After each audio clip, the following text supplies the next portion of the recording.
ഒറ്റപ്പാലം വരോട് സ്ഫോടക വസ്തു പൊട്ടിത്തെറിച്ച് 11 വയസ്സുകാരന്റെ കാലിന് ഗുരുതരമായി പരിക്കേറ്റ സംഭവം.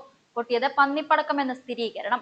പോലീസും ഡോഗ് സ്ക്വാഡും പോലീസിന്റെ സയന്റിഫിക് സംഘവും സംയുക്തമായി സ്ഥലത്ത് പരിശോധന നടത്തി. കഴിഞ്ഞ ദിവസം വൈകുന്നേരം അമ്മയ്ക്കൊപ്പം നടന്നു പോവുകയായിരുന്ന വീട്ടാമ്പാറ ചുങ്കത്ത് വീട്ടിൽ ജയകൃഷ്ണന്റെയും ജിഷയുടെയും മകൻ ശ്രീഹർഷനാണ് വലതുകാലിന് പരിക്കേറ്റത്. പെരിന്തൽമണ്ണയിലെ സ്വകാര്യ ആശുപത്രിയിൽ കുട്ടിയെ ശസ്ത്രക്രിയയ്ക്ക് വിധേയമാക്കിയിരിക്കുകയാണ്. വീട്ടിൽ നിന്നും തറവാട് വീട്ടിലേക്ക് അമ്മ ജിഷയോടൊപ്പം നടന്നു വരുന്നതിനിടെ വഴിയിൽ കണ്ട പന്തിന് സമാനമായ വസ്തു തട്ടിയതും പൊട്ടിത്തെറിക്കുകയായിരുന്നു. എക്സ്പ്ലോസീവ് ആക്ട് പ്രകാരം കേസെടുത്ത ഒറ്റപ്പാലം പോലീസ് പന്നിപ്പടക്കം എങ്ങനെ ജനവാസ മേഖലയിൽ എത്തി എന്നത് സംബന്ധിച്ച് വിശദമായി അന്വേഷിക്കും. നല്ല സൗണ്ട് ആയിരുന്നു. അപ്പോൾ ആ സൗണ്ട് കേട്ടിട്ടാണ് ഞാൻ വന്നത്.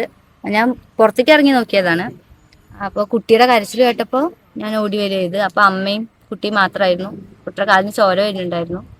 പിന്നെ എന്നിട്ട് ഞങ്ങൾ വെള്ളം കൊടുത്ത് അവിടെ ഇരുത്തി, ഒരു ചെയർ ഇട്ടിട്ട്. പിന്നെ ആ ചേച്ചിയുടെ ഹസ്ബൻഡ് എന്നെ വിളിക്കുകയാണ് ചെയ്തത്. ഓട്ടോയിൽ വന്നിട്ട് കൊണ്ടുപോവുകയും ചെയ്തു. പെട്ടെന്ന് നല്ല സൗണ്ട് കേട്ടുകൊണ്ട് പുറത്തിറങ്ങി നോക്കിയപ്പോഴാണ് ഇങ്ങനെ കരച്ചിൽ കേട്ടപ്പോൾ വന്നത്.